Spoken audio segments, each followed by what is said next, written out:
3 Days of Frost by R.D. Wingfield, starring Leslie Sands as Detective Inspector Frost, with Steve Hodson as Detective Constable Barnard. 3 Days of Frost.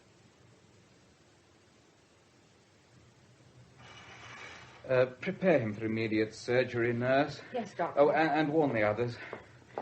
Are you Mr. Barnard? Detective Constable Barnard. How is he?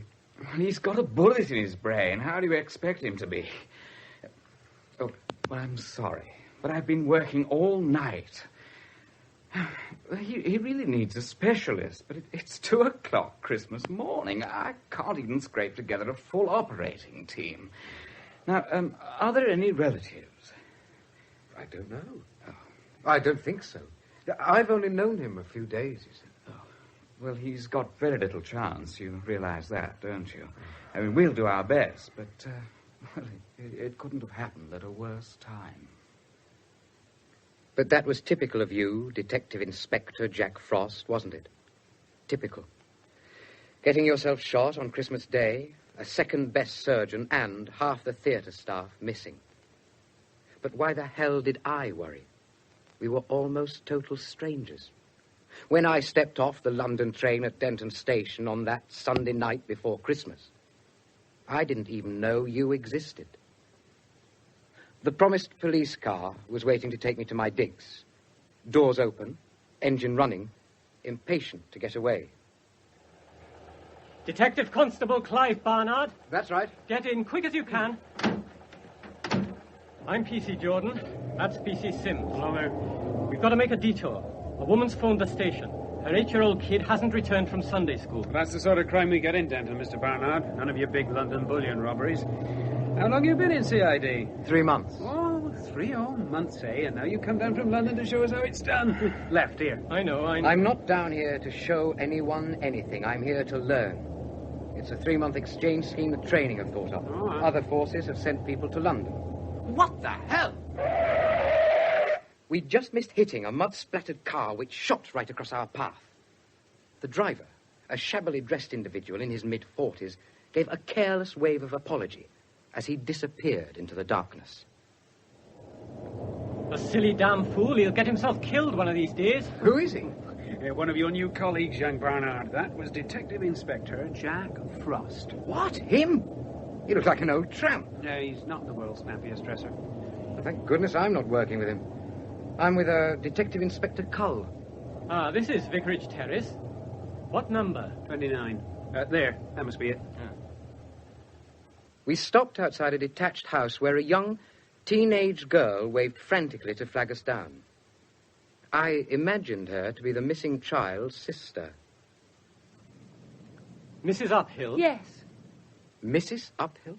This kid? But in the light, I could see she was about 24 years old and worried sick. Have you found her? Give us a chance, Mrs. Uphill. We've only just got your message. Yes. Yes, of course. It didn't take them long to get the details. Her 8-year-old daughter, Tracy, had attended the Sunday school at the end of the road. The Sunday school finished at 4:30. It was now a little after 7, and the child still hadn't returned home. Try not to worry, Mrs. Uphill. She's probably just wandered off somewhere. Kids do. I suppose so. Stay by your phone. We'll ring you as soon as we have some news. And you'll ring us if she turns up in the meantime. Yes, of course. Good. We'll show ourselves out. Come on, Barnard. Here, Mike, this Sunday school. Wasn't it the one where we had those complaints about the man trying to lure kids into his car? Yes, but that was months ago. Still, mention it when you radio the kid's description through to control. And tell them we are now taking our supercargo to his digs. It's tomorrow you report in, isn't it, Barnard?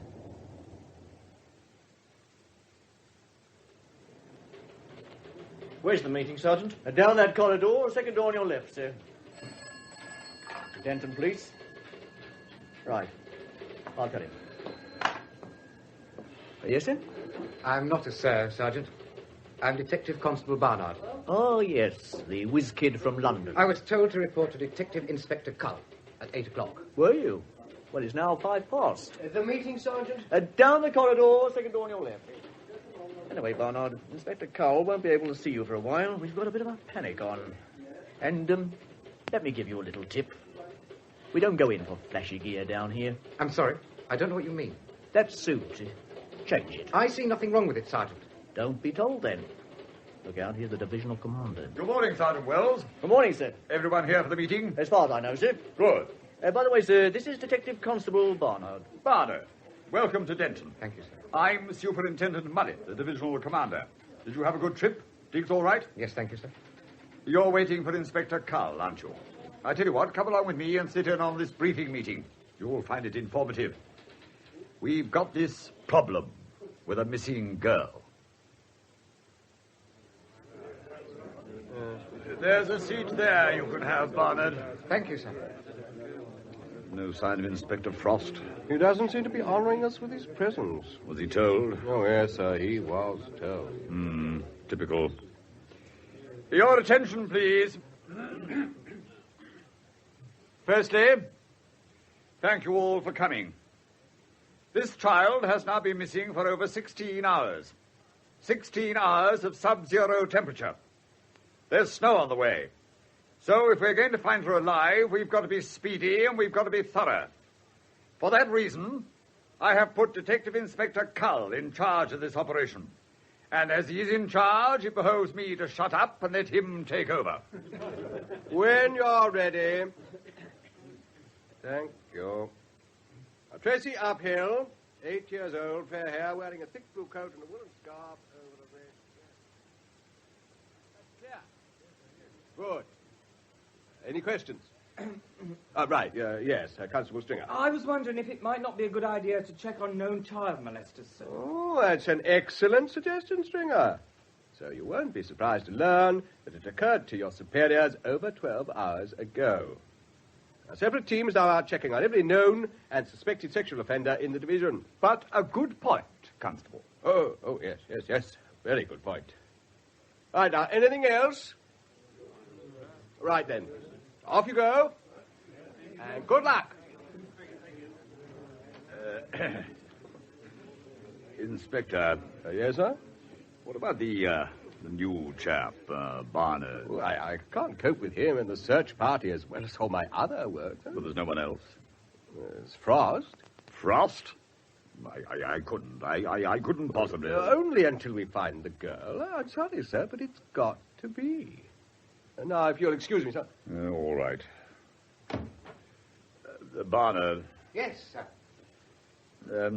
Slight change of plan. By the way, I suppose the rest of your luggage hasn't arrived yet. My luggage, sir? I mean with your proper suit. Oh. Yes, sir. It's on the way. Excellent. Right.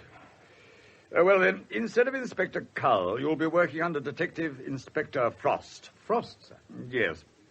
He wasn't at the meeting. But he's a very experienced officer, very experienced. But the thing is, Barnard, and I am taking you into my confidence here, you'll have to make allowances for him. Allowances, sir? Yes. He's very experienced, as I've said, but he had a personal tragedy last year. His wife, very sad, inoperable, absolutely nothing they could do. I'm sorry to hear that, sir. He took it badly, I'm afraid. You can't expect these tragedies not to leave their mark, so we make allowances. I see, sir. Good, I knew you would understand. Now, let's go down to Inspector Frost's office and try and find out where he's got to. Don't you knock when you come into someone's office. Oh, I'm sorry, sir. Oh, God, the briefing meeting. Yes, Frost. The briefing meeting. Would you mind waiting outside for a moment, Barnard? Sir. So, where were you? I'm sorry, Super. I forgot. Forgot? Don't you keep a desk diary?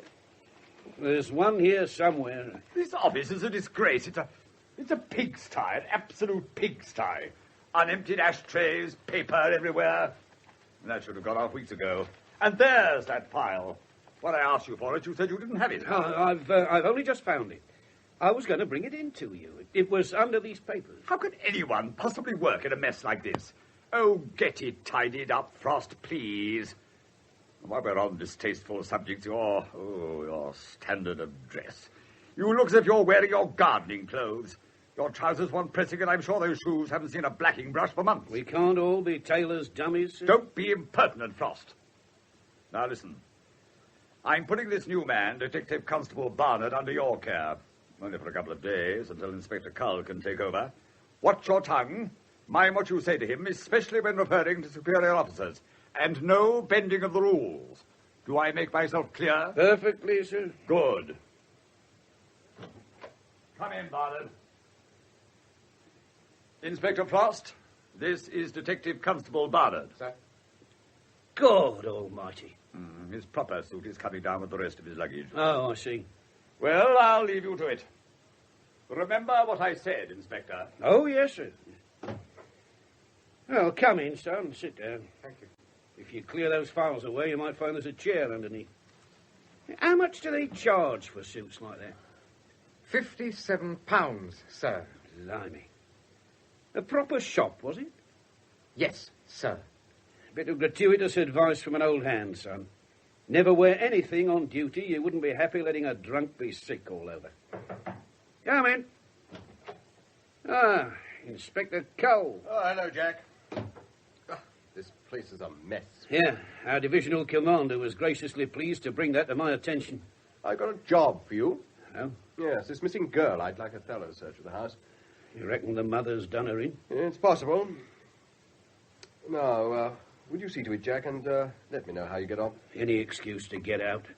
Come on, son, we'll do it now. Give your suit an airing. Barnard. Yes, sir. Inspector Frost is not a typical officer. For certain reasons, he's tolerated.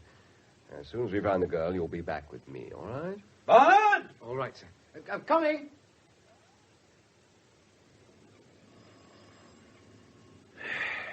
That's all this job seems to be, son. Pushing doorbells.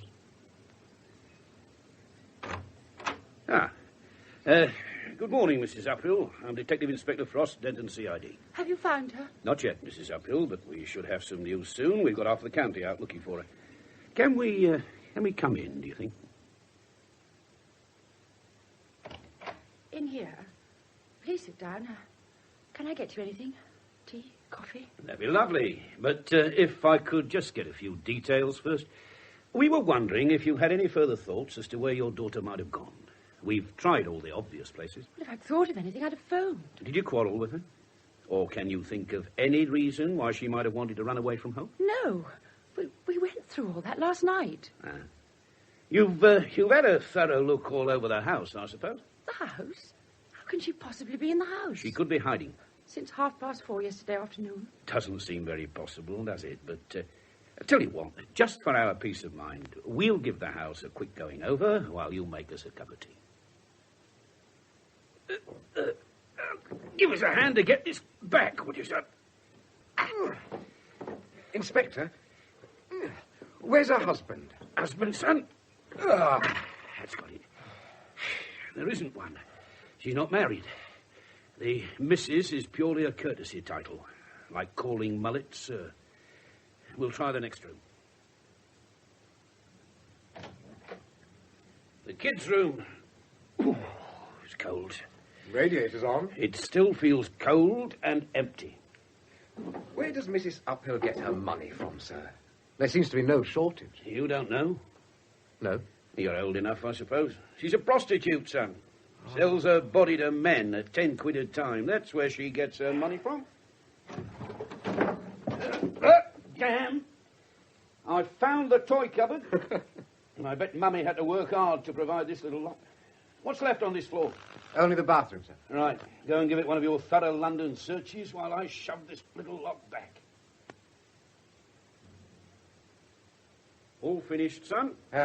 Yes, sir. No B-day, eh? I suppose she chucks her fag-ends down the toilet. Did you have much trouble getting the bath panel off? The bath panel, sir? The bath was boxed in by plastic panels screwed into internal wooden battens. So obvious a hiding place, I'd missed it completely. With an infuriating grin, Frost produced a screwdriver from the depths of his scruffy raincoat and sat on the toilet seat to watch me work.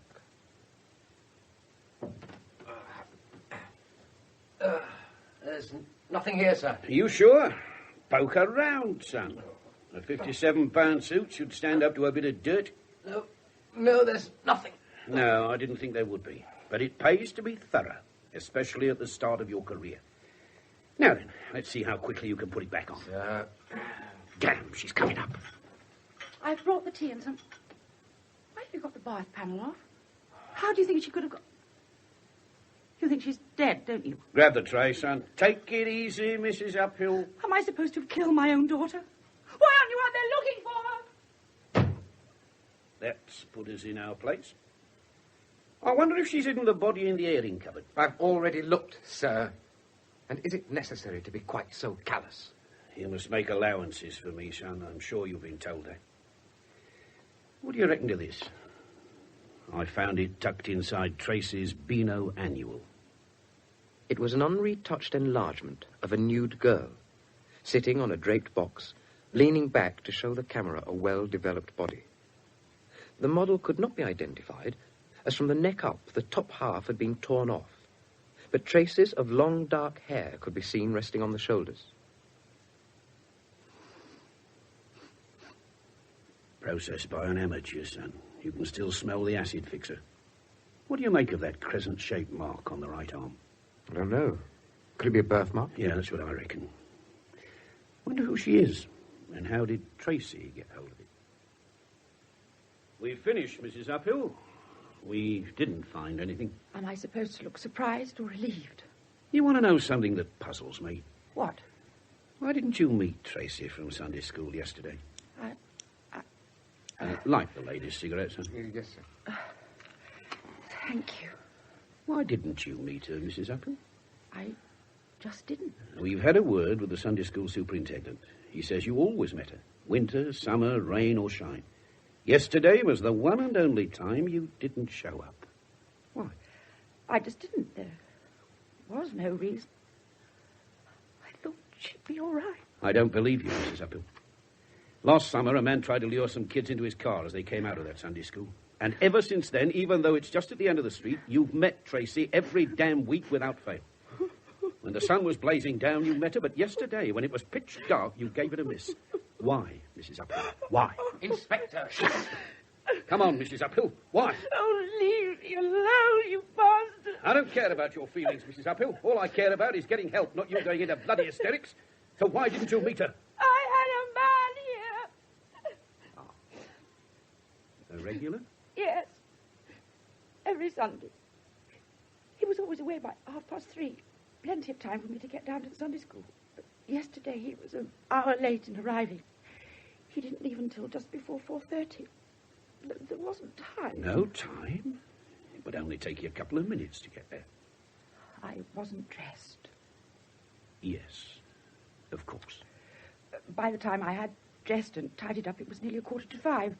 Oh, if only he'd been on time. Did he say why he was late? Something about a cancelled train. He had to wait for the next. You know his name or where he came from? No. He said his name was Bob, but they don't always tell the truth. When he left, which direction did he go? Towards the Sunday school. And he left here just as the kids were coming out. He could have seen her.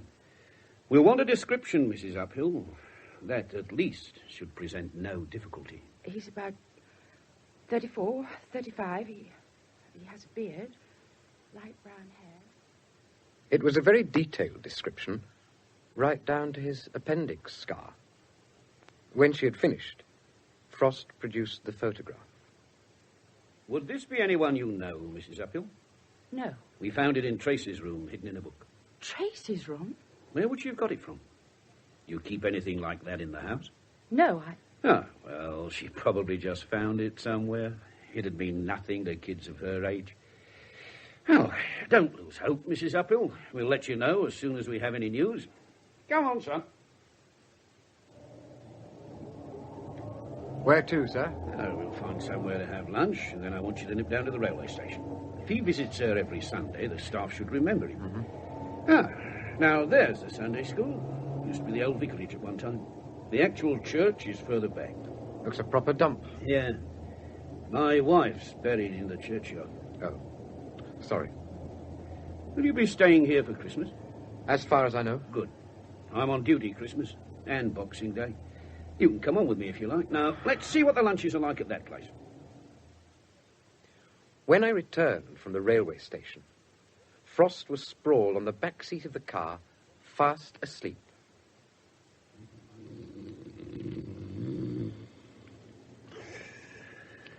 Inspector. Oh, it's you, son. Oh, that lunch was diabolical. And that tapioca. Cool. Reminds me about the bloke who drank the spittoon for a bet. Do you know that? Yes, sir. I've been to the railway station. I do know our man. He travels up every Sunday from Leffington. And his usual train was cancelled, just as he said. Leffington? We could be in luck, son. What train did he catch back? Usually the 4:33. But yesterday it was the 6:57. 6:57. And he left Mrs. Uphill's just on 4:30. It's only half an hour's walk to the station, even for a man with no appendix, which makes him 2.5 hours adrift. What could he have been doing? There isn't a damn thing to do in Denton on a Sunday evening. Even the public toilets shut at 5 o'clock. It was just after 4 when we got back to the station to find Sergeant Wells deep in argument with one of the scruffiest, dirtiest, foulest-smelling old tramps I had ever seen. Not leaving here until I get it. Fine thing, isn't it, when the stinking cop spits your bloody money? Go on, Sam. Hop it. Get out or I'll run you in. I'm not going without my quid. Hello, Sam. What's this, then? Come to make your usual donation to the Police Benevolent Fund? I don't have to make a donation to take it from you. I'm not being personal, Sam, but you don't half stink. Like a hot dustbin with its lid off. No, don't get any nearer. Just stay there. I'm getting itchy just looking at you. Never mind the bleeding insults. Where's my quid? Gentleman wants to know where his quid is, Sergeant. You came in here with 6pence and you were given back 6pence when we turned you out. We didn't charge anything for our hospitality, nor for the fact that you were sick all over our nice clean floor. You had that on the rates with our compliments. What was he in for? Sleeping rough, drinking meths and urinating on the gravestones in the churchyard. These young Conservatives. I wasn't so drunk I didn't know how much I had. But I had £1.06. Now, that young copper put it in an envelope, and when he gave it back to me, the quid was gone. It was never there, Sam. You were full of myths. You didn't know what you had. I brought the myths up. All right, Sam. Now, if you had a quid, where'd you get it from? You hadn't been selling your body, I hope. I found it. And now you've lost it. Easy come, easy go. That young copper nicked it. Right. You've made a very serious allegation about a member of this force. Take it you're going to prefer charges. Name? That lot of good to do me if I did. You'd all lie your heads off. Then get out. I'm going, but I'll be back. Got anywhere to sleep tonight, Sam? Mind your own business. What young copper was he talking about? Facey Stringer, you know. He's as straight as a die. The search parties are all back in, by the way. No trace of the girl. If she's in the open, she won't last through the night. It's getting bitter out there. Yes. Oh, another thing, Jack. County have been on. They're screaming for your crime statistics return. It must go off tonight. We'll do it now. You any good at figures, son? Station, Sergeant. Oh, Jack, it's for you. Leffington, please. Ah, tough. Frost? You have? Well, bless your little cotton socks. No, we'll do it.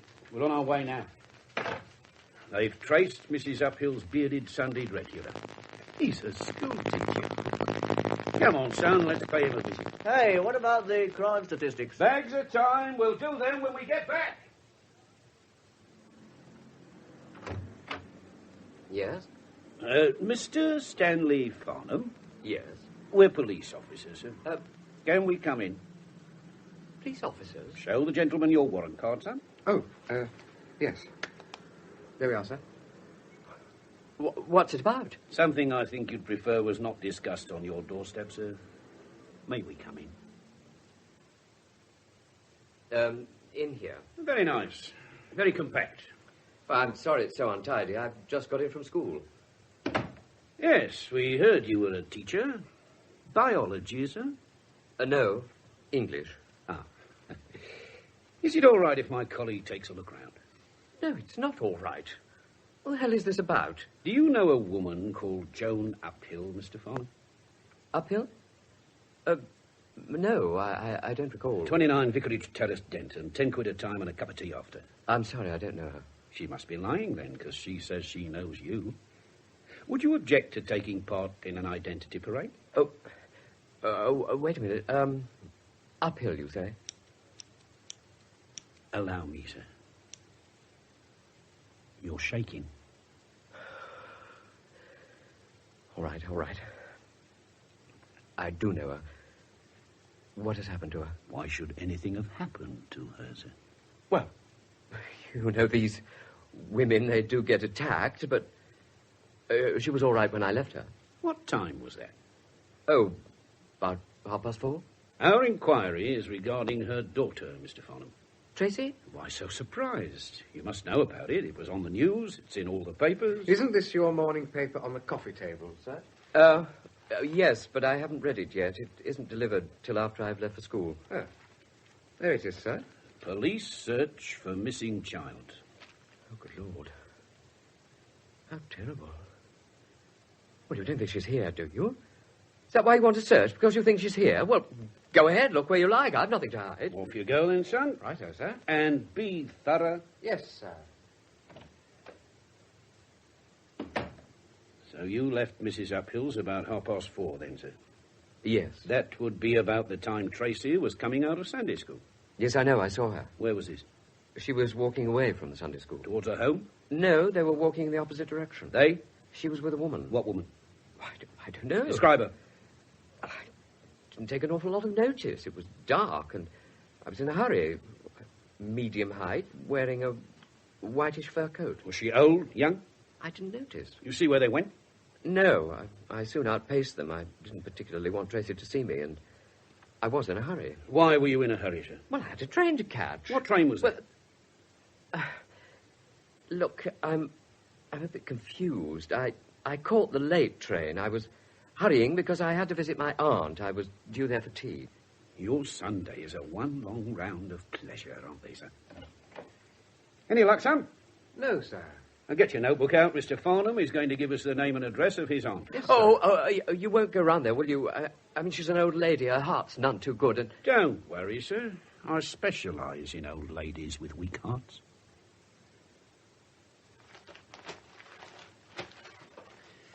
Well, that damn form must be somewhere, son. Are you sure it's not on your desk? Yes, sir. Hello, Bill. Hello, Jack. Heard the news?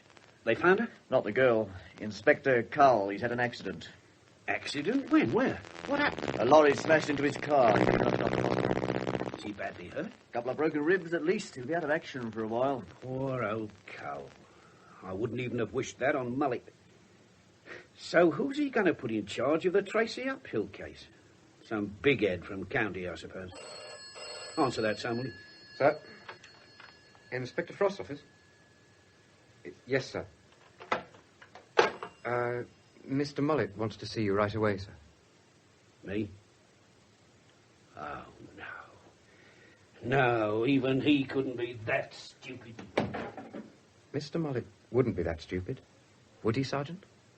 I take it you haven't got a very high opinion of our Mr. Frost, young Barnard. Not for me to say, is it, Sergeant? Oh, come now. I've only known him for 15 years. You've known him for 10 whole hours. It doesn't take 10 hours to find out that a man's uncouth, untidy, and a mess. You know yourself he's only tolerated here. Who told you that? Inspector Cull. Inspector Cull. That's just the sort of thing he would say. And do you know why Jack Frost is tolerated? No. He's tolerated, Barnard, because he's achieved something that Mullet and Cull would give their bloody eye teeth for. Keeps it stuck away in the back here somewhere. Ah.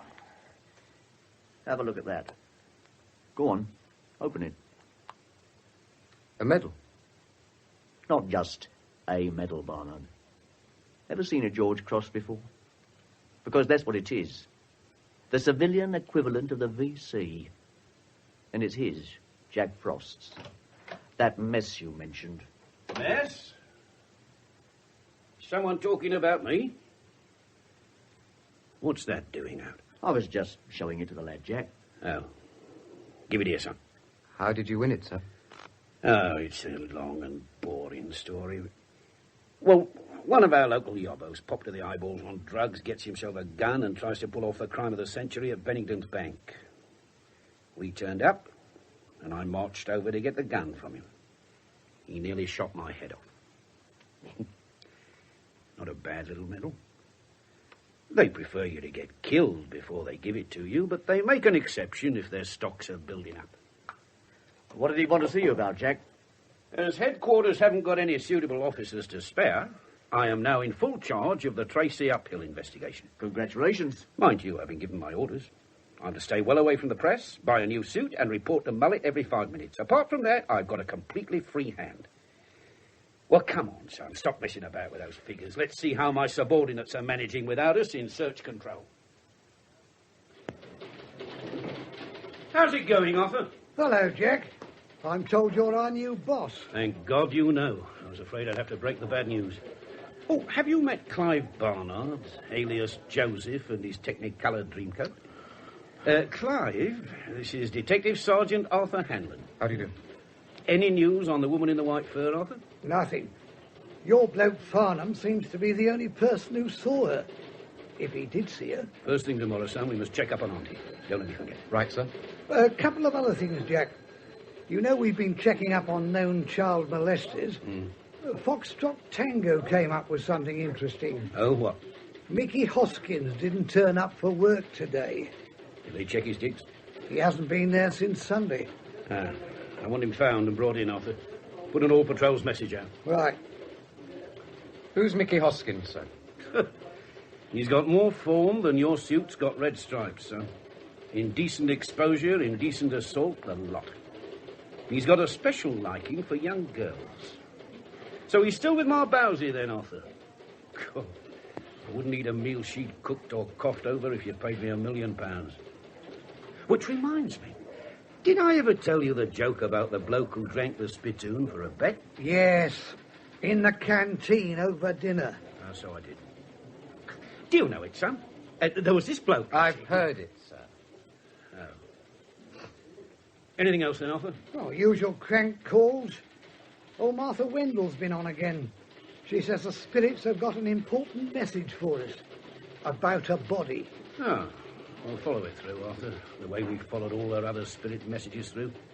Well, I'm afraid you'll have to try and manage without us for a while, Arthur. We've got the crime statistics to do. Right, son. Bring your chair over to my desk. Sir? Shouldn't take us more than a couple of hours. Where's me pen? Hello? You haven't borrowed any of my money, have you, sir? No, sir. Well, that's odd. There was about 45 pence in small change here. Frost? Oh, blimey, Arthur, we've only just left you. You'll have to learn to manage on your own, you know. What? No, I'll handle it. I'm on my way now with Flash Harry. Forget the crime statistics, son. We're going out. Yes, sir. The headmaster of Tracy's school just phoned. He doesn't know if it's important, but a girl called Audrey Harding, 12 years old, never turned up for school today. And Audrey is a close friend of Tracy Uphill. It took us 15 minutes to get to the girl's house, and as a schoolgirl was involved, we'd collected a woman police constable on the way. The door was opened by a loin-stirring blockbuster in tight denim jeans and a cotton T-shirt that stretched to bursting point across a mouth-watering, unrestricted, jiggling bosom.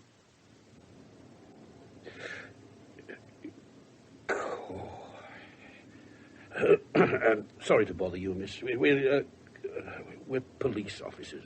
Who is it? Carol singers? No, police. Police? What is it? What's the matter? Mrs. Harding, Yes? do you have a little girl called Audrey? I'm Audrey. You? How old are you? 12, nearly 13. She's big for her age. Yes. Can we come in? We were ushered into a tiny hothouse of a kitchen. Frost nodded for the woman police constable to start the questions. You weren't at school today, Audrey? She's got a bad chest. Camphorated oil's very good. About 2 gallons. They haven't sent the police down just because I kept her away from school, surely? No, it's about Tracy Uphill. I believe you know her, Audrey. I know her. Her mother's a tart. Maybe she is, but you shouldn't say so. Not in company. There's some things you don't talk about. My uncle was an undertaker, but we never mentioned it to anyone. Well, some things are best left unsaid. You don't go to Sunday school, do you, Audrey? Only to ballet classes and tap dancing. We believe in religion and that sort of thing, but we don't want it rammed down our throat, especially on a Sunday. Tracy's been missing from her home since 4:30 yesterday afternoon, Mrs. Harding. Didn't you know? Tracy? Is that the girl they've been talking about on the wireless? Well, I'd never connected her with... She's a friend of yours, Audrey. I knew her a bit, but I haven't seen her outside school for a couple of weeks. Are you sure? My girl's not a liar. Can you think of anywhere she might have gone? No. Oh, she was seen going off with a woman in a white fur coat. Any idea who that woman might be? No idea at all. Do you play bingo, Mrs. Harding? Twice a week down the old Grand Cinema. Yeah, how did you know? Well, we had these reports about a beautiful woman seen playing down there, and I happened to notice your bingo card on the mantelpiece. Oh, aren't you observant? Eyes everywhere. Oh, I've had one or two very good wins. I thought I was onto a winner the minute I spotted you. And I bet you'll make a lovely cup of tea. Would you like one? It won't take a minute. Lovely. I'll put the kettle on. It only wants topping up. There's no rush. Oi. Fanny. You talking to me? Yeah. Does your mother know you borrow her coat? What coat? A white fur hanging behind the door. She bought it with her bingo money. She'll murder me if she finds out. You wore it yesterday, didn't you? When you met Tracy from Sunday school. Oh, I just wanted to show off the coat. I didn't want her to come with me. Didn't want her to, but she did. I said she'd have to go the minute me fella turned up. Your fella? My boyfriend. I was meeting him at the gates to the field by Meadow Lane. What happened when he arrived? Did she go?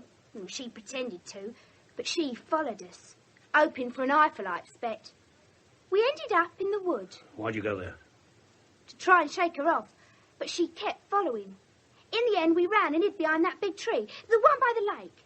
She went racing past, so me and my boyfriend backtracked to the main road. You left a kid of 8 to find her own way home from those woods in the pitch dark? We never asked her to follow us.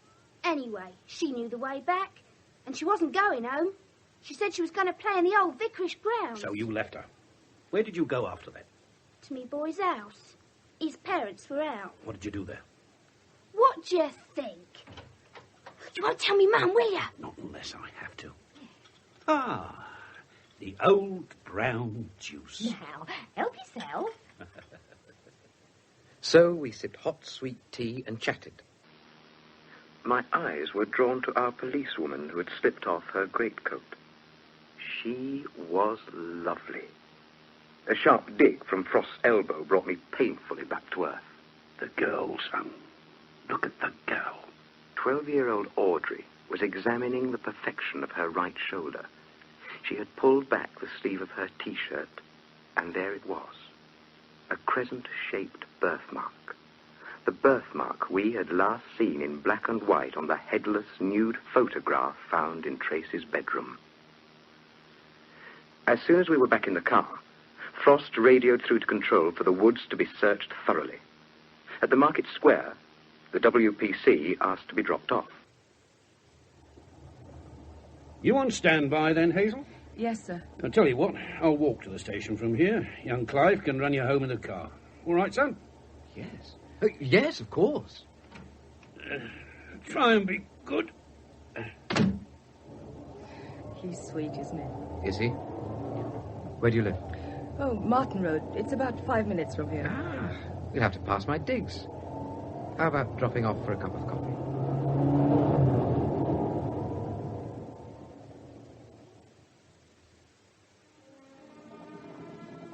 Coffee's nearly ready. Good. Sorry there's only the bed to sit on. Oh, it's very comfortable. Isn't it hot in here? Mind if I take my tunic off? No, of course not.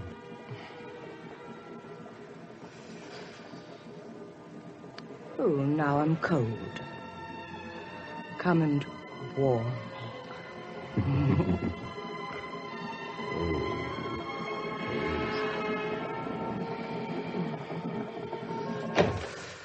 there you are, son.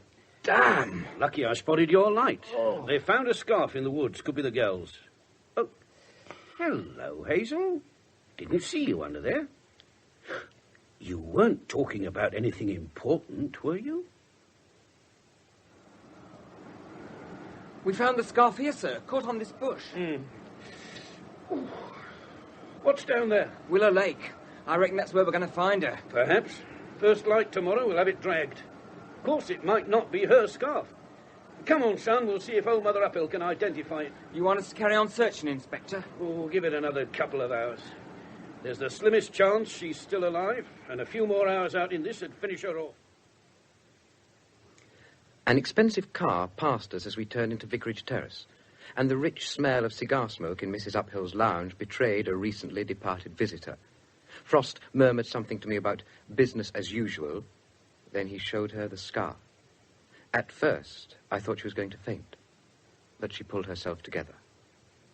Yes, it's hers. We found it in the woods, Mrs. Uphill. We'll have men searching there all night. What's up, son? She shouldn't be on her own. Someone should stay the night with her. Thinking of volunteering? I'll lend you the 10 quid if you're short. Where to, sir? Back to the station. We'll lay on the dragging of the lake tomorrow, and then off home. Your yawning's getting on my nerves. So, back again to the station, through the lobby doors and the arranging of the dragging of the lake. We were actually leaving when Frost remembered the crime statistics. Did you get those figures out, sir? You told me to leave them, sir. Well, bang goes out early night. Oh. Bring a chair over here. We should do it in half an hour. Even with Frost's hair-raising shortcuts, which grossly abuse the laws of arithmetic, it took us over 90 minutes. But at last, the job was done, and the return chucked into the out tray. How goes the time, son? Nearly 1:30 in the morning, sir. Oh, well, just one more job to do, then we can all go home. As we passed through the lobby, he called out to the sergeant on duty. Just going to the woods with the new chap? The new chap. I felt as if I'd been trotting along behind Frost for 20 years. 20 long years.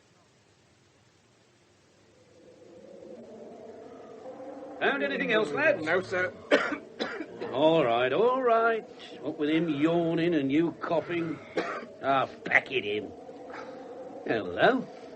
Did you feel that? Snow. All we need.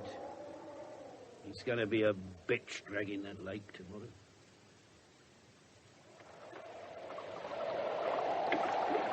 Trust me to get weather like this. Inspector Gauld would have had sunshine and bluebirds.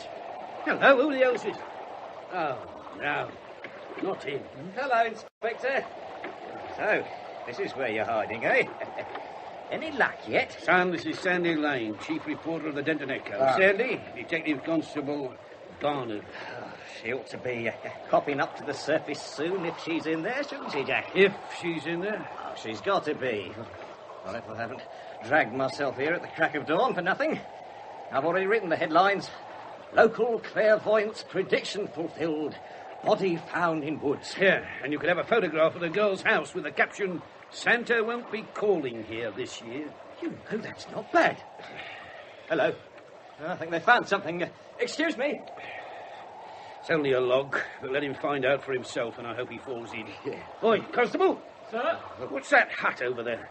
The Model Boat Club use it in the summer, sir. It's all locked and empty now. You sure? Yes, sir. We got the key from the club's secretary and searched it last night. Well, let's take another look at it. I've got one of my nasty feelings. This door's been forced. Only since yesterday, then, sir? There's something wedged behind it. Give us a hand. Right, sir. Oh, my God. You found her? Oh. Prediction fulfilled. Body found in woods. But it was the wrong body. It wasn't the child. It was an old man. Sam, the tramp who had marched into the station demanding the return of his pound. He had frozen to death. He must have broken in last night for somewhere to sleep. Poor old devil. So what chance does the girl stand? Oh, I wasn't here when you found him, Constable. Sir? I've got enough paperwork on my desk to keep me going without filling in forms for him. What's up, Barnard? Never seen a dead un before? Not like that, sir. Oh, this one's caviar compared with the first body I saw. He was a tramp, too. Oh, no, Jack, not that story. The boy hasn't heard it, Sandy. Years ago, this was, son, when I was new to the force. They'd found the remains of this old tramp in a derelict house in the middle of a glorious heat wave. Well, they scraped him up and delivered him to the morgue. Hello. They finished dragging. She's not. She's not in the lake, sir. Then where is she? Come on, son, let's try the Sunday school. Sorry we couldn't oblige, Sandy. Anyone at home? Rambling sort of place, sir? Yeah. This used to be the old vicarage years ago, son, but it was miles too big. Now it's just used for Sunday school, scouts, the odd mothers' meeting. Uh-huh. There should be a resident caretaker somewhere. Anyone at home? Who's that?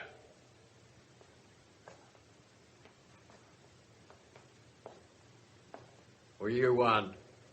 You, Mr. Barrow, the caretaker? Yeah? Police. It's about young Tracy Uphill. Well, terrible business, that. Terrible. We want to look around, Mr. Barrow. Well, she's not here. How do you know? Why, no, she was here. Besides, I've looked around myself. This is a rabbit warren of a place. Too much for one man to do properly. Look, it's not convenient now. I've got other things to do. Can't you come back later? No need. You carry on with your work. We'll do it on our own. And don't worry, we won't pinch anything. I've got all the Bibles I can read back home. Come on, son, we'll start at the top. Last one, son. We'll do this, and we'll go home.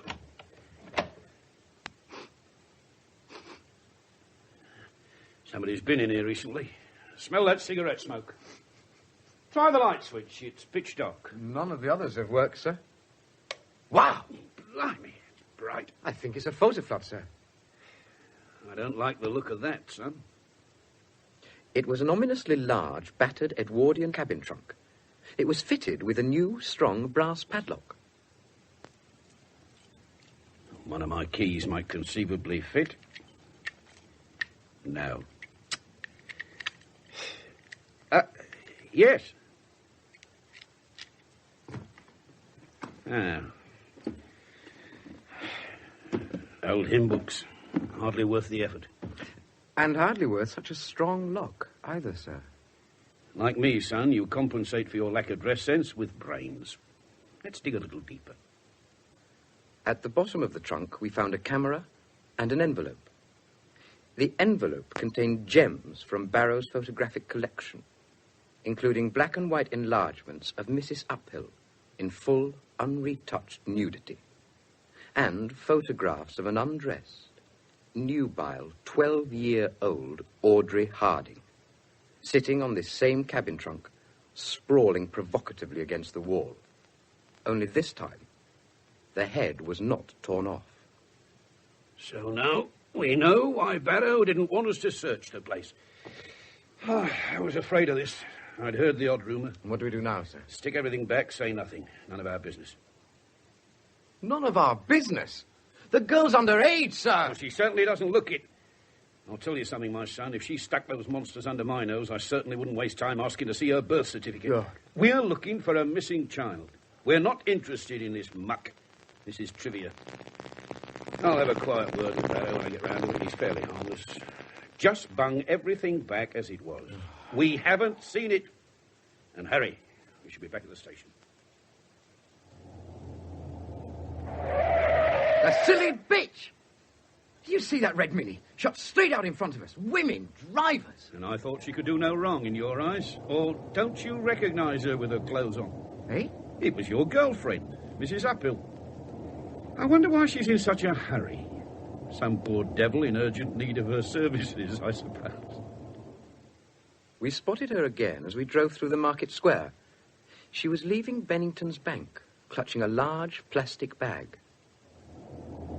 Stop the car, son. I'm feeling nosy. He disappeared into the bank, returning a few moments later, grinning from ear to ear. Guess what, son? She's just drawn out 500 quid in used onces. £500? She could be buying Christmas presents for her regulars, of course. But my guess is she's received a ransom demand. Inspector Frost. What's the trouble, Bill? It's snowing like mad out there. It's been pretty stormy in here as well. Mr. Mullet wants you. Oh? What have I done now? The briefing meeting. Oh, God. You were supposed to be running it in Inspector Cull's absence. Now you come to mention it, Mullet did tell me last night. I suppose he's upset. Upset? He's spitting blood. And to make matters worse, the Chief Constable turned up for a surprise visit. It was a shambles. Oh, God. Sergeant Wills? Yes, sir. He's just come in. Yes, sir. Mr. Mullet wonders if he could spare a few moments of your valuable time. I'll wear me medal. He's too much of a coward to sack a gallant hero. Now, come on, Mickey. This way. Hello. What have we here, then? Mickey Hoskins, our friendly neighbourhood child molester, sir, missing from his dig since Sunday. He's been hiding from us. What's all this about? I've got nothing to say. You can't hold me here. I know the judge's rules. You must tell me what they are, Mickey. I always forget them.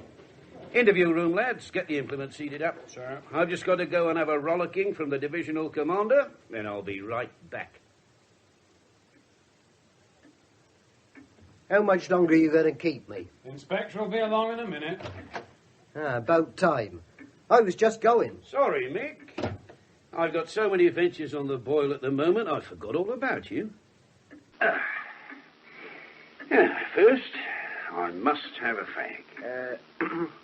I'd offer you one, Mick, but I've only got 16 left. Now, what did I want to talk to you about? Oh, I know. Tracy Uphill. Who's she? Got a photograph somewhere. There. You taking all this down, Sims? Yes, sir. Good. Well, Mickey? Well, what? It's a young kid. A nice-looking young kid. She anything like her photograph? When am I supposed to have seen her? How about Sunday afternoon? No. Did you ever go at her on Sunday, Mick? Did she like it? Did you like it? Stop it! Stop it! I never saw her on Sunday. You don't have to shout, Mick. You can lie just as well in a quiet voice. Now, come on, tell us what happened. What'd you do to her? Come on, give us a cheap thrill. I didn't think she'd mind. Some of them don't. They love it. She was sitting all on her own, inviting like, so I moved over and sat next to her. Where was this? Century Cinema, next. That's what you're on about, isn't it? Yes, of course. She let me get my hand right up her leg before she screamed. If she didn't want it, why didn't she complain earlier? Perhaps she didn't want to miss a good bit of the film. Inspector. Excuse me, Mick. Yeah, what is it? We've had a report of this incident, sir. Century Cinema man tried to molest this woman about 30. She screamed, so he hit her in the face, breaking her nose. It was a chase, but he got away. He's not talking about Tracy. Oh. Sorry about that, Mick. He just wanted to know how to spell dirty bastard. But the old dear was pushing 30, Mick. Bit ancient for you, surely. It was an X program. They don't let kids in. Oh, I see. Now, I'll send someone else in to take a statement, Mick. I get too excited when I hear about thighs and knickers and things. I can't hold my pencil steady. Here, wait a minute. I just remembered. Tracy Uphill. That's that missing kid. 8 years old. You didn't think I had anything to do with her, did you? Of course not, Mick. Had to ask, though. Well, you'd have been offended if I hadn't. You wanted to see me, Jack? Yes, Arthur. And shut that flipping door. It's perishing. We haven't all got your fat to protect us. There's been a development. Young Clive's just got back from Mrs. Uphill. She's had a ransom demand. What? Read the note to Arthur, son. I have got your daughter, Tracy, If you want to see her alive, get £500 in used ones and wait by phone for instructions. Tell police and I kill her. Local postmark. Caught the 6:15 collection yesterday evening. Can she raise that sort of money? She drew it out of the bank this morning and wasn't going to tell us. You did well, son. Thank you, sir. You'd better rush it over to forensic. Not that it'll do us any damn good. Come in. Oh, hello, sir. I hear through the grapevine that there's been a ransom demand, Inspector. Quite right, sir. I was just about to bring it in to you. Here. Better get this over to forensic. What a good idea. Remember to do that, will you, sir? Sir? I've brought these files from Inspector Cull's office. This is the electronic calculator theft job I'm anxious to see cleared up. Oh, thank you, sir. I can't wait to get my teeth into this little dot. What will you do about the ransom demand? I doubt if it's genuine, but I'll have her phone tapped just in case. So if you're one of her regulars, sir, I'd lay off phoning for a while. I don't think that's very funny, Inspector. I'm sorry, sir. Now, what do you know about a woman called Martha Wendell? Cranky old cow. Lives in a broken-down cottage in the woods. Dabbles in the occult and sends us a lot of worthless spirit messages. But are they worthless? She predicted we'd find a body in the woods, and this morning one of our constables discovered the corpse of a tramp. The chief constable suggests we might see if she can help in locating Tracy Uphill. You don't believe in that rubbish, do you? As always, I have an open mind. So let me know how you get on. Pompous git. What do you think he's running, a psychic research laboratory? Not in front of the children, Jack. Eh? Oh, forgive my little outburst, son. I hold all my superiors in the highest possible esteem. Sir? Right, Arthur, send somebody over to bug Mrs. Upphill's phone and make certain they haven't got 10 quid on them. I want a quick and thorough job. OK, Jack. Come on, son. We'll grab something to eat and then go and visit old Mother Wendell in the witch's cottage. I hate attending seances on an empty stomach. Always like to have something to bring up. Oh, is it? Police, Mrs. Wendell. Open up. Come in. I've been expecting you. The smell clouted us as soon as we stepped inside. An overpowering, acrid stench that rammed itself up our noses and stuck its filthy fingers right down our throats. Blimey, Mrs. Wendell. How many cats have you got in here? There were dozens of them. Dirty, mangy, sore-ridden, incontinent strays. The untouchables of the cat underworld. All cats are welcome here. Sit down. Oh, Tom. Get off, you cow son. Charming. Cats are my friends, Inspector. Please be more careful. I will. I expect the spirits have told you why we're here, Mrs. Wendell. Miss Wendell. Oh, Miss Wendell. It's about the missing girl. I haven't seen her. I told your men yesterday. It's been suggested you might be able to help us. I understand you claim special powers. You've had proof. You found a tramp. How did you know we'd found him? The reporter told me. Yes, but there's more death in the woods. More death. I see an unmarked grave. Where? What's up with her? I think she's in a trance, sir. Miss Wendell? But don't touch her. It's supposed to be dangerous, sir. Earth. So cold under the snow. So cold. Bones. Old bones. Buried. Where is she buried? The woods. Hollow. Dead man's hollow. What'd she say? It sounded like Dead Man's Hollow, sir. Is there such a place? Yeah. I don't know its proper name. We've always called it that.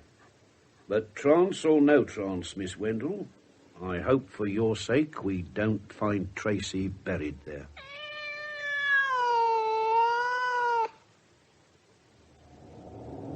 What do you think, sir? I don't believe in ghosts, son. If we find Tracy buried in Dead Man's Hollow, then she put her there.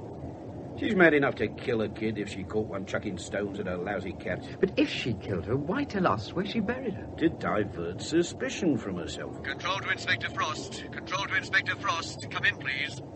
Control. Frost here. Can you come in at once, please, Inspector? The kidnapper has phoned Mrs. Uphill.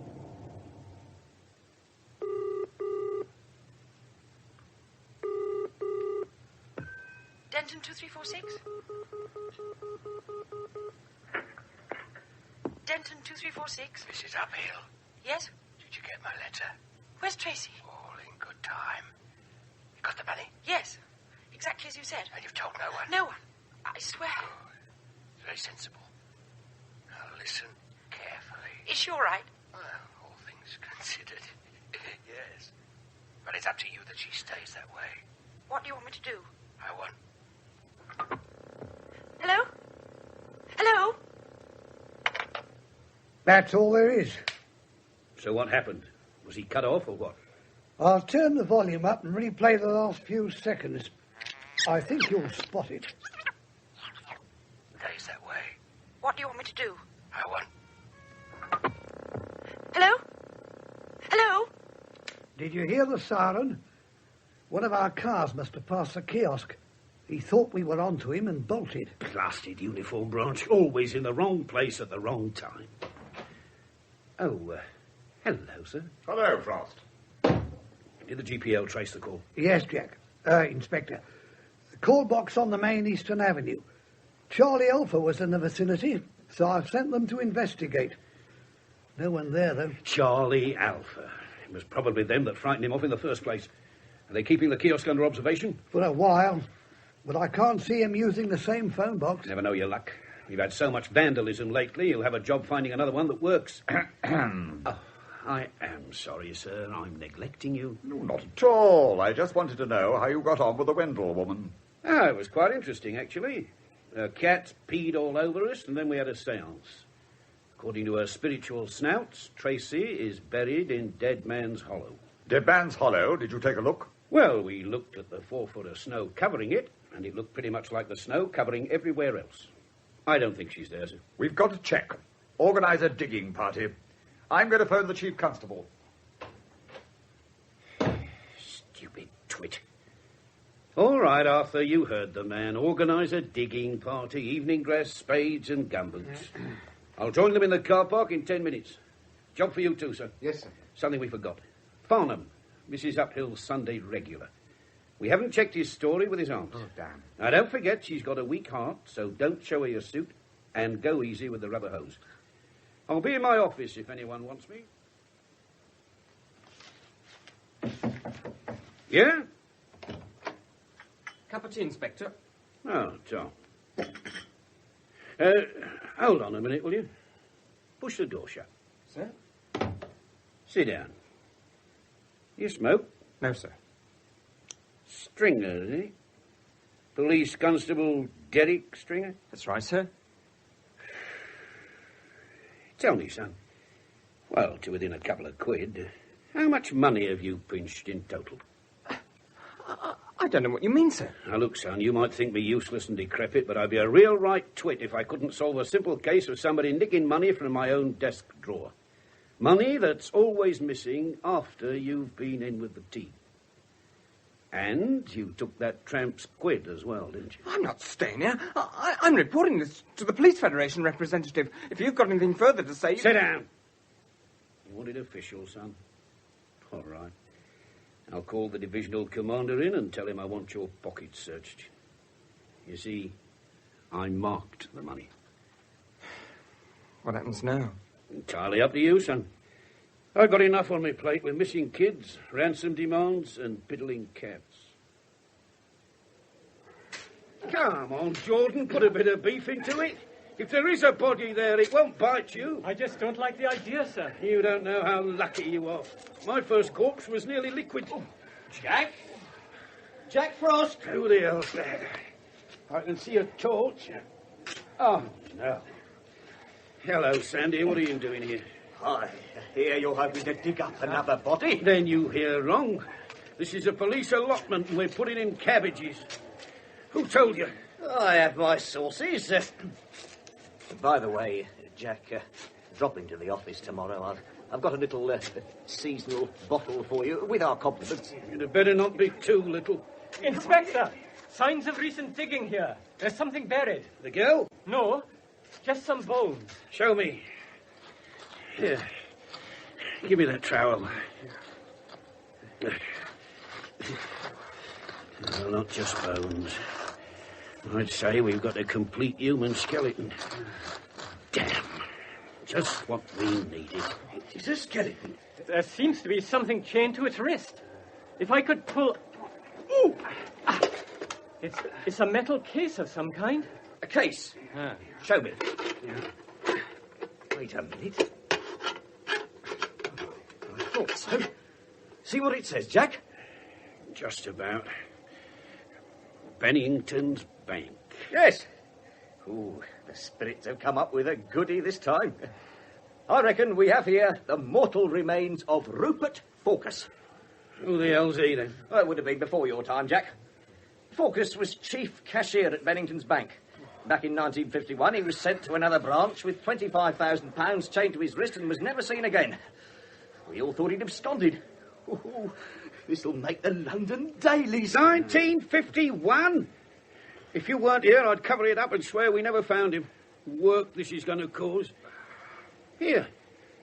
You reckon that money's still in the case? Oh, it's well rusted, sir. Shall I fetch your axle? No. Leave everything. It's too complicated for the likes of us. Get control to send a full forensic team down here and a pathologist. Right. And tell them there's no great hurry. He's been waiting for us for over 25 years. So that's the way I've organised it, Jack. They start searching the outlying eastern sections tomorrow. Good. Must try and remember to turn up at the briefing meeting. Oh, damn, I meant to buy myself a new suit. Mullet's made a couple of pointed remarks about this one, and Ma Wendell's cats haven't improved it either. Unless it's you, Arthur. Thank you very much. Ah, here's young Barnard. Heard about my skeleton, son? Yes, sir. Everywhere I go, I find bodies. Only I could find one about 19 years old with a big chest. Yes, sir. Here, when you get a chance, son, nip up the storeroom and dig out the Bennington's Bank file, 1951. Mm-hmm. I'll try and solve that before tea, together with that electronics theft thing that Mullet keeps rabbiting about. So what happened with Auntie? She hasn't seen Farnham for nearly 3 months. Ah, he was lying. I knew it. You can never trust randy rascals. Oh, present company accepted, of course not. Jack, Mrs. Uphill's phone's ringing. Switch it through the loudspeaker. Son, get control to ask Charlie Alpha if they can see anyone in the kiosk. Sir. Control, Charlie Alpha, anyone in the kiosk? Denton 2346. Quiet!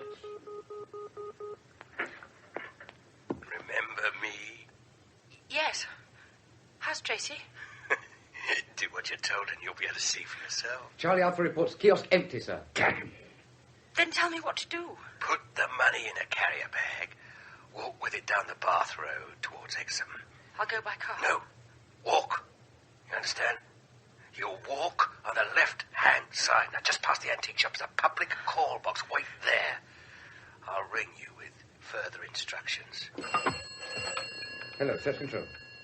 Just a minute. GPO engineer, sir. Can't trace the call. No matter. Get him to monitor all calls from the phone box outside the antique shop. Sir? You, Sims. Sir? Get Mrs. Uphill on the phone for me. Sir? Arthur, tell Control to send Charlie Alpha to the antique shop kiosk. No sirens, no flashing lights. They've just got to wait for Mrs. Uphill to arrive, right? Mrs. Uphill's not answering, sir. Don't tell me she's left already. Damn the woman. Keep trying. Right, sir. Charlie Alpha's in position, Jack. Good. There to report the minute Mrs. Uphill comes into sight. We should have someone following her, sir. Should we, son? Bath Road's as straight as a die. Anyone following will be spotted a mile off. No, nothing to do now but to wait. How long should it take her, Arthur? 10 minutes? Quarter of an hour?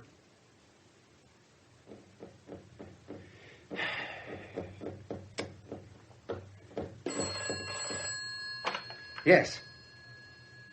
Just a minute. Charlie Alpha, sir. What? Nothing to report. Tell him not to be so efficient. I am not interested in nothing. Thank you, Control. Something's gone wrong. She should be there by now. It's the weather, Jack. She won't be able to walk fast in the snow, not in high heels. She wouldn't give a damn about high heels. She'd run barefoot to get her kid back. She's had time to walk all the way to Bath and back by now. Are you sure those two bright Herberts are waiting at the right phone box? Shall I check? No. They're not that stupid. Phone Mrs. Uphill's house again, Arthur. She might have popped back for something. Excuse me, Inspector. Yes, Bill. Sorry to butt in, Jack, but you've got Charlie Alpha standing by on the Bath Road, haven't you? That's right. Why? Reckon I could borrow them? We've just had a motorist phone in. He's found a woman unconscious at the side of the road. We've sent for an ambulance, but Charlie Alpha could be there in seconds, and I'd like details. They were just loading the stretcher onto the ambulance as we arrived. It was Joan Uphill. Her face grey and crumpled, her breathing almost non-existent.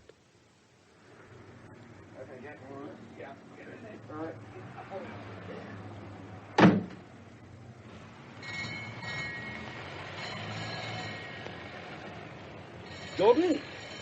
How is she? What happened? We don't know what happened, sir. She's not regained consciousness. She's had a nasty crack on the head, but the ambulance man doesn't think the skull is fractured. It's lucky that motorist spotted her. She could have frozen to death. Yeah. Did she have anything with her? Only this handbag. Show me. Here. Purse is missing. She should have been carrying a plastic carrier bag. Well, that's all there was, sir. Look for it. Held a large sum of money. Give him a hand, son. Yes, sir. Is this the gentleman who found her? Yes, sir. Well, he's got all my details. Can I go now? A couple of questions, sir. I'm Detective Inspector Frost, Denton CID. Did you see what happened to her? Oh, I've already been through all this. I spotted her in my headlights. I thought she'd been knocked down by a hit and run. I didn't expect to have to stand in the cold and answer the same questions twice over. I've got an urgent appointment and I'm late now. Always the way when you try and help, isn't it, sir? You got the gentleman's particulars, Constable? Yes, sir. Well, then, I don't think... Sir? Yes, sir? There's no sign of it, sir. You didn't spot a plastic carrier bag, sir, by any chance? I've already told you everything I saw. I can't help you anymore. You don't mind if we have a look in your boot? Me boot? What the hell is this? I mean, I just stopped to report an accident. Won't take a second, sir. There's some money missing, you see. And you naturally want us to eliminate you from our inquiries. Seems to be locked, sir. Oh, thank you. Just a formality, you understand. I mean, Well. Electronic calculators. Hundreds of them. I think we've just solved one of Inspector Cowell's outstanding cases, son. Yes, sir. Now, I believe this to be stolen property, sir. Would you care to explain how it happens to be in your possession? Oh, what rotten, lousy, stinking luck. I could have driven straight past, left her to die. I don't think you could, sir. You're not that sort. Escort the gentleman to the station, Jordan. Sir. If anyone wants me, I'll be at the hospital. I can't tell you anything. I heard a sort of rustling in the hedge, then something hit me. Next thing I knew, I was in here. You're not too badly hurt, Mrs. Uphill. They'll be letting you go home tomorrow. Tracy? Any news of Tracy? No, not yet. That man who phoned. It was a trick, wasn't it? We think so, but we'll carry on monitoring your phone just in case. By the way, he took your purse. What was in it? About £20, my house and car keys. They don't matter. I just want Tracy. This hospital gives me the shudders. My wife was in here, you know. They were very nice. Unrestricted visiting, so there was no excuse for not going. And not a blind thing to talk about. People think I miss her terribly. Between you and me, she made my life a hell. I hated her. But she didn't deserve such a rotten death. No one deserves that. That's better. This con man's only a small-time crook, you know. Why do you say that, sir? 500 quid. She'd have given him 10 times that much to... Hold on. Here he's got her keys, and the house is empty. Yes, sir. Feel like taking a little drive down to Vicarage Terrace, my son? We caught the man leaving the back of the house, staggering under the weight of 2 large suitcases packed solid with loot. The plastic carrier bag with the £500 in used notes was on the back seat of his car, lying alongside a purse containing around £20.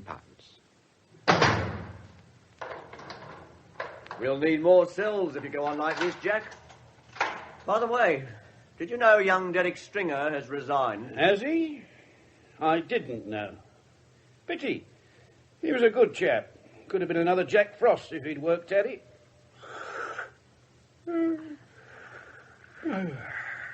One tramp, 1 skeleton, and 2 crooks.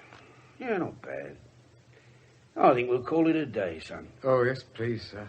Now, don't let me forget the briefing meeting tomorrow. Tomorrow?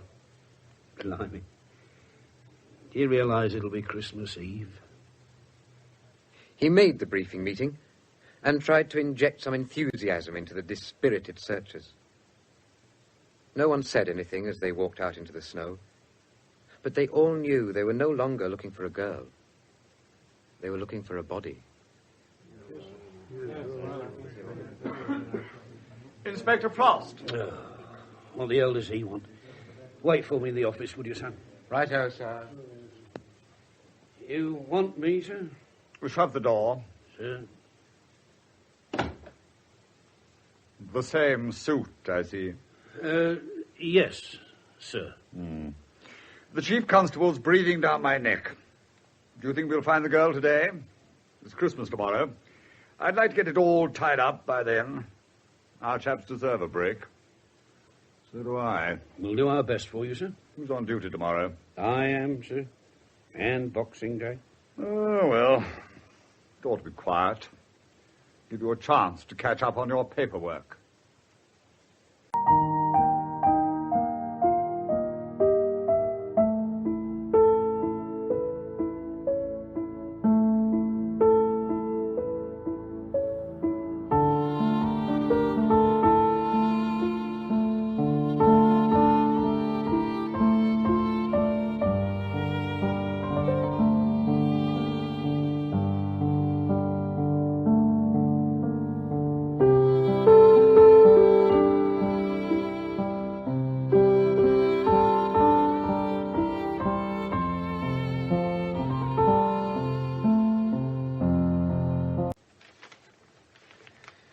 Where do I file this, sir? There? Oh, blimey, son, give that here. I've been looking for it everywhere. And what's this you've dumped on my desk? The Bennington's bank file, sir. You asked for it last night. Must have been mad. Haven't got time to read that. Frost? Forensic? Hello, how's our skeleton? He was dead, I suppose. What? You sure? Right, I'll be down there as soon as I can. Yeah, well, don't we all want to pack up early for Christmas? Never rains, but it pours. That was forensic, our skeleton. First, there was no 25,000 quid in the metal case, and it hadn't been forced. It had been unlocked with a key. What? But here's the best bit, son. When they cleaned up the skull, they found a bullet hole right through the back of its head. So we got a 25-year-old murder mystery. Oh, God. I think I'll punish myself and go up to the canteen to have the special Christmas lunch. We returned from lunch to find Detective Sergeant Hanlon waiting for us. Well, if it isn't the fat owl of the remove. Clear out, Arthur. There's no tuck for you here. Cheek. I've missed the Christmas lunch because of you. You missed nothing. It was diabolical. You asked me to see that chap Farnham, Jack. Farnham? In which of my many current cases does he appear? The schoolmaster.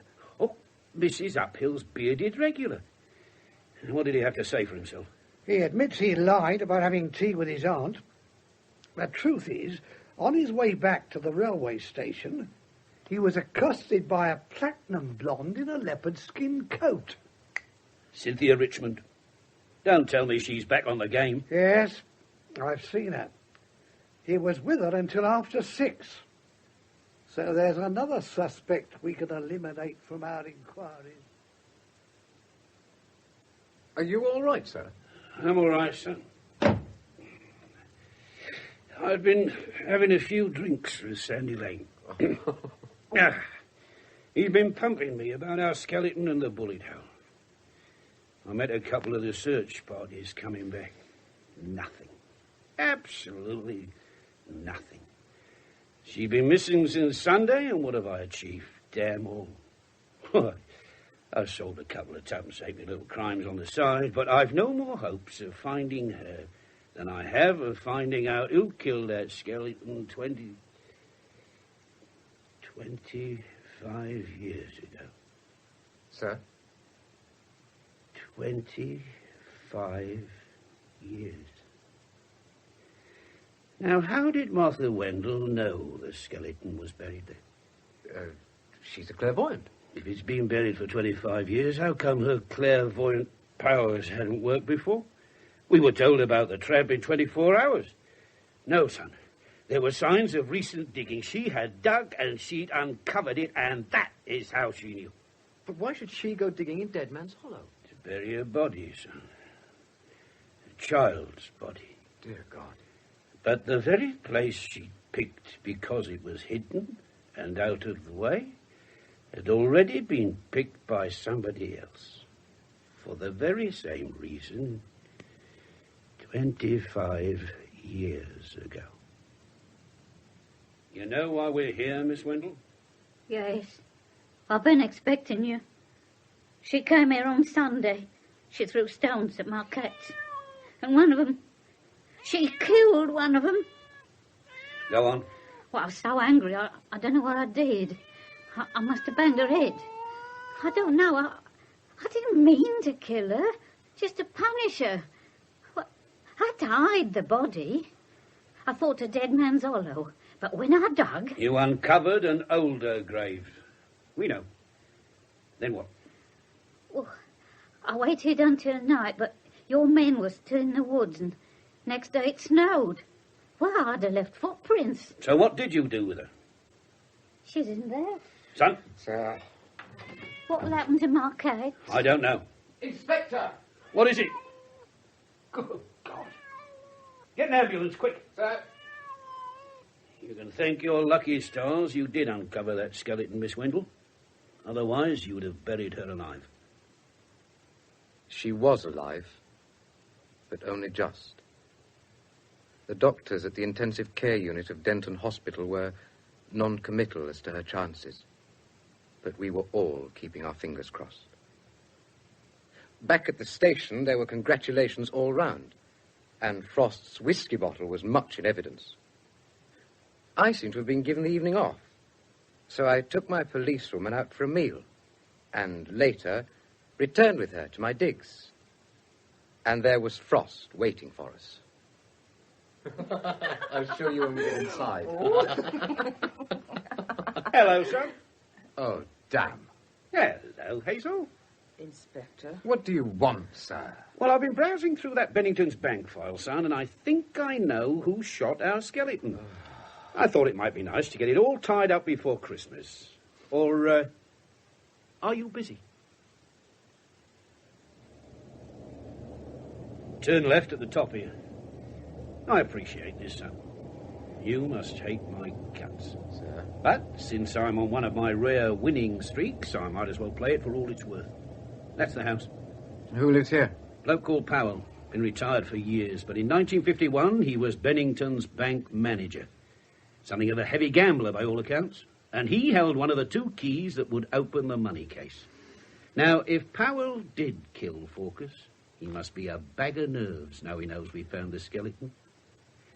Big house. Must have cost a packet.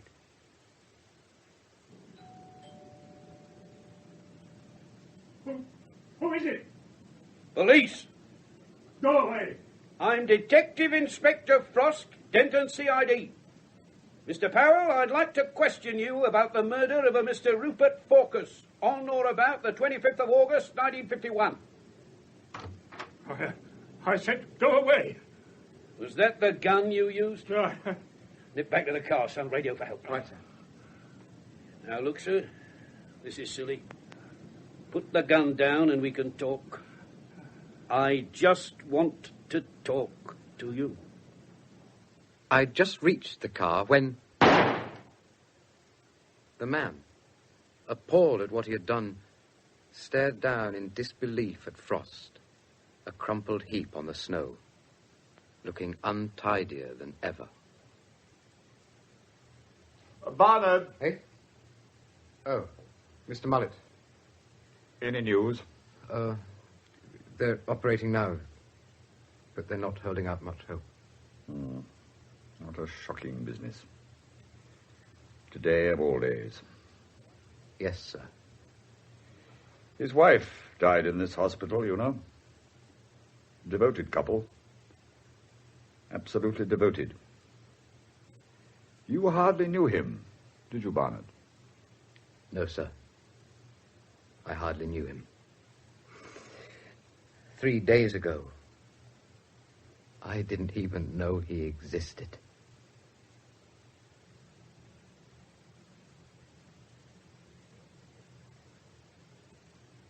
Leslie Sands starred as Detective Inspector Frost, with Steve Hodson as Detective Constable Barnard, in 3 Days of Frost by R.D. Wingfield.